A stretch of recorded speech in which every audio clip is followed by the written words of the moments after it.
మీ కళ్లద్దాలకు శాశ్వత పరిష్కారం కేవలం 9,999 రూపాయల నుండే LASIK surgery American laser eye హాస్పిటల్లో. ఐ డ్రీమ్ చూస్తున్న ప్రేక్షకులందరికీ నమస్కారం. ఈ రోజు మనతో పాటు జ్యోతిష్య వాచస్పతి బ్రహ్మశ్రీ పోతుకుచ్చు చంద్రమౌళి శాస్త్రి గారు మనతో పాటు ఉన్నారు. నమస్కారం గురుగారు. ఓం శ్రీమాత్రే నమః. గురుగారు, ధర్మం కోసం శ్రీకృష్ణుడు యుద్ధ నియమాలను ఎందుకు ఉల్లంఘించాడు? అసలు ధర్మ సూక్ష్మం ఏంటి తెలియచేయండి గురుగారు. ధర్మో రక్షతి రక్షితః అంటే మన ధర్మాన్ని కాపాడలేనప్పుడు పరధర్మాన్ని కూడా ఎవరూ కాపాడలేరు. అంటే అమ్మ, ప్రతి ఇంట్లో కూడా ఒక గృహస్థుడికి కొన్ని ధర్మాలు ఆపాదించబడుతుంది. తల్లిదండ్రుల్ని చూసేటటువంటి ధర్మలక్షణం ఒకటైతే కట్టుకున్నటువంటి భార్యని చూసే ధర్మం ఒకటే. అంటే పురుషునికైనా ఈ ధర్మం అంటే స్త్రీలకి కూడా ఉంటుందమ్మా.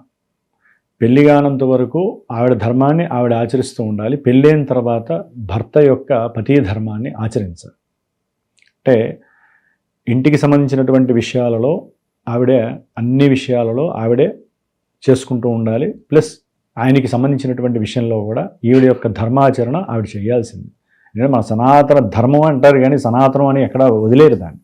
సనాతన ధర్మం మనకు ఉన్నటువంటివి ధర్మ అర్థ కామ మోక్షాలు అని చెప్పి వివాహ వ్యవస్థలో కూడా ఈ 4 చెప్పించే మనకి వివాహం అనేది ఆచరణ చేస్తూ ఉంటారు.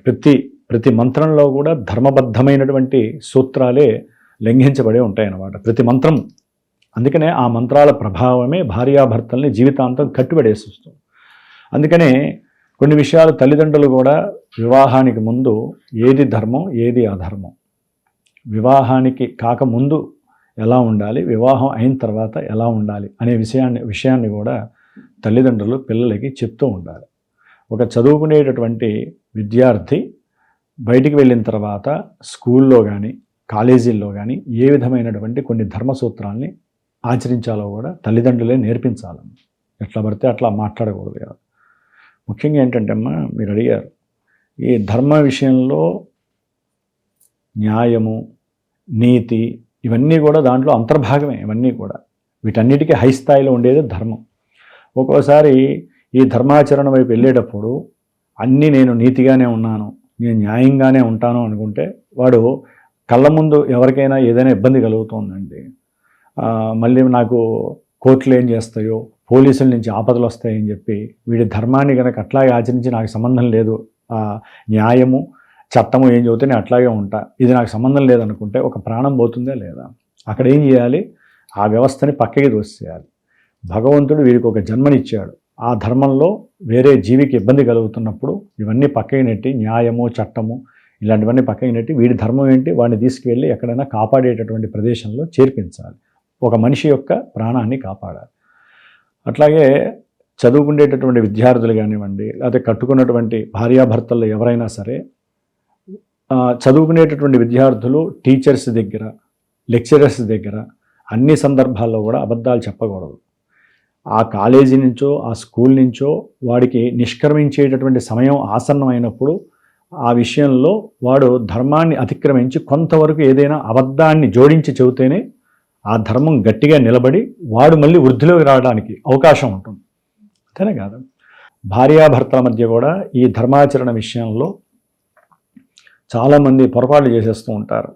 పెళ్ళైన తర్వాత వాళ్ళకి జరిగినటువంటి విషయాలన్నీ పోసగుచ్చుకుంటూ చెప్పుకుంటూ వీళ్ళకి జరిగిన విషయాలన్నీ చెప్పుకోవడం ద్వారా అసలైనటువంటి వివాహ ధర్మంలో ఉన్నటువంటి సిస్టమ్స్ వదిలేసి అవే పట్టుకొని వేలాడి వీరి యొక్క జీవితం అనేటటువంటిది ఇబ్బంది పాలయ్యే అవకాశం ఉంటుంది. అక్కడ ఏమవుతుందంటే కొన్ని సందర్భాల్లో ధర్మానికి వ్యతిరేకంగా ప్రదర్శిస్తూ ఉండాలి. అది కూడా ధర్మ సూక్ష్మ మార్గం అంటారు. ధర్మం ఒక రకంగా ఉంటే ధర్మ సూక్ష్మం అనేది మన ప్రాణం దాకా వచ్చిందమ్మా, అవసరమైతే అబద్ధం ఆడాలి తప్పదు. ప్రాణం నిలబడిన తర్వాత అవతల వ్యక్తికి జరిగింది చెప్పి అతను వినే పరిస్థితుల్లో ఈ విధంగా ఇబ్బంది కలిగింది అని ఆ ధర్మాన్ని మనము వాడుకోవడానికి అవకాశం ఉంటుంది. అంతేగాని ఇది ధర్మము నేను ఎట్లా చెబుతా అంటే వీడి ప్రాణం పోయిన తర్వాత ఇంకేం చేయగలుగుతాడు? అందుకని అపాయం పొంచి ఉన్నప్పుడు అపాయం కలిగేటటువంటి సందర్భంలో కూడా ఈ ధర్మాన్ని సూక్ష్మంగా చేసుకొని దాన్ని మనం అబద్ధం అనుకోకూడదు, ప్రాణాన్ని కాపాడుకోవడానికి చెప్పాలి. అదే విషయం మీరు అన్నట్టుగా శ్రీకృష్ణ పరమాత్ముడు మహాభారతం చదివితే ఈ ధర్మసూత్రాలన్నీ చాలా చదువుతుంది. దాంట్లో భగవద్గీత అంత విశిష్టమైనటువంటిది. భగవద్గీత ఎవరైనా సరే 1కి 10 సార్లు చదివారనుకోండి, ఆ శ్లోకము దానికి సంబంధించిన తాత్పర్యం చదివితే అసలు ఒకసారి చదివితేనే వాడి జీవితంలో ఎన్నో మార్పులు వచ్చేస్తాయి. అంటే ఇక్కడ ఆ ధర్మాచరణలో ఈ శ్రీకృష్ణ పరమాత్ముడు అసలైనటువంటి సూక్ష్మాలు ఏంటో అర్జునుడికి చెప్పాడు, అట్లాగే యుధిష్ఠిరునికి చెప్పాడు. అట్లాగే ఎదురుకుండా ఉన్నటువంటి ఈ కౌరవులకి సహాయం చేసేటటువంటి ఈ భీష్మాచార్యుడు కానివ్వండి, లేకపోతే మిగతా వాళ్ళకి కానివ్వండి, ధర్మరాజు చేత అబద్ధం చెప్పించిన, ఈయన చేత శ్రీకృష్ణ పరమాత్మ అర్జున్ చేత యుద్ధం చేయించిన, ఎందుకని ఇది ధర్మము ఇది అధర్మము అని చెప్పి ఈ సందర్భంలో వారిని నువ్వు చంపటం అధర్మం కాదు, ఇది ధర్మబద్ధమైనటువంటిది. ఎందుకంటే వాళ్ళు బతికున్నారనుకో మీ పాండవులు ఎవరు మిగలరు. దాని ద్వారా లోక శ్రేయస్సు దెబ్బతింటుంది. లోకం సుభిక్షంగా ఉండాలంటే వాళ్ళందరినీ మట్టి కనిపించాలంటే నువ్వు కొంత చెయ్యాలి అని చెప్పి ధర్మరాజుకి ఒక రకమైన సూచన ఇచ్చి, ఆయన చేత అబద్ధం అన్నటువంటి ధర్మరాజు చేత కూడా అది అబద్ధం కాదు, ఆ మాట ఇప్పుడు 2 అక్షరాలు 2 పదాలు ఉన్నాయమ్మా, ఆ 2 పదాలు కలిపితే ఒక అర్థం వస్తుంది. 2 పదాలని ఆ యొక్క అక్షరాలని విడదీస్తే ఒక అర్థం వస్తుంది. ఆ విధంగా ధర్మరాజు కురుక్షేత్రంలో ఒక మాట అనటం వలన ఎంతోమంది నష్టపోయారా లేదా?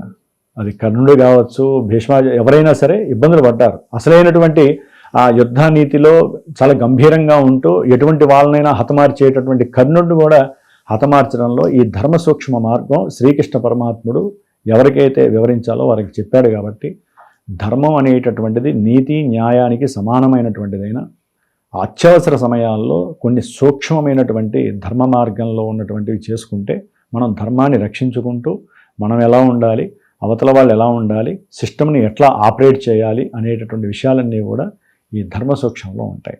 ఈ ధర్మం పాటించకే మనకి గాంధారి కథ కూడా ఉంటుంది మనకి మహాభారతంలో. అట్లాగే ధృతరాష్ట్రుడు, వీళ్ళేంటంటే కక్ష, ఈర్ష్య, కార్పణ్యము ఇవన్నీ కూడా పాండవుల మీద పెట్టుకొని కౌరవులు 108 మందిని పాడు చేసినటువంటి వ్యవస్థ కలిగిందా లేదా? వాళ్ళందరూ కూడా భీముడి చేతిలో చాలామంది హతమయ్యారా లేదా? దుర్యోధను లాంటి వాడు కూడా హతమయ్యాడు. ఎందుకని? అధర్మం వైపు వాళ్ళు ఎక్కువగా పోరాడారు. ధర్మం అని తెలిసినా దాన్ని వదిలేరు. ఇది ధర్మం కాదు అని వాళ్ళకి తెలుసు, కానీ అధర్మం వైపే వెళ్ళారు. ఇక్కడ పాండవులకి తెలిసినా వాళ్ళు ఏమీ చేయలేని పరిస్థితుల్లో ఉన్నప్పుడు శ్రీకృష్ణ పరమాత్ముడు ధర్మం అంటే ఇది అధర్మం కాదు, మీరు చేయవలసిన పని ఇది చేస్తేనే ధర్మం నిలబడుతుంది, భవిష్యత్ తరాలకి మీరు ధర్మ సాధకులుగా ఉంటారు అని చెప్పి అంతటి శ్రీకృష్ణ పరమాత్ముడే ధర్మ సూక్ష్మమైనటువంటి మార్గాల్ని కనిపెట్టాడు. కాబట్టి ధర్మో రక్షతి రక్షితః, మనం ధర్మాన్ని కాపాడుకుంటూ మనం ధర్మబద్ధంగా ఉంటూ అత్యవసరమైన సమయంలో దాన్ని కొంచెం మనం వక్రించి మళ్ళీ మన దారిలోకి మనం రావాలే తప్ప ఇదే ధర్మము అని చెప్పి నేను నిరాయితీగానే ఉంటాను, నేను నీతిగానే పోతాను, నేను ఇలాగే మాట్లాడతాను అని అనుకున్నారనుకోండి, వ్యవస్థలు కూడా కొన్ని చీలిపోయే అవకాశాలు ఉంటాయి. ధర్మ మార్గాన్ని ఏ విధంగా అనుసరించాలో చక్కగా తెలియజేశారు. ధన్యవాదాలు గురుగారు. శుభమస్తు.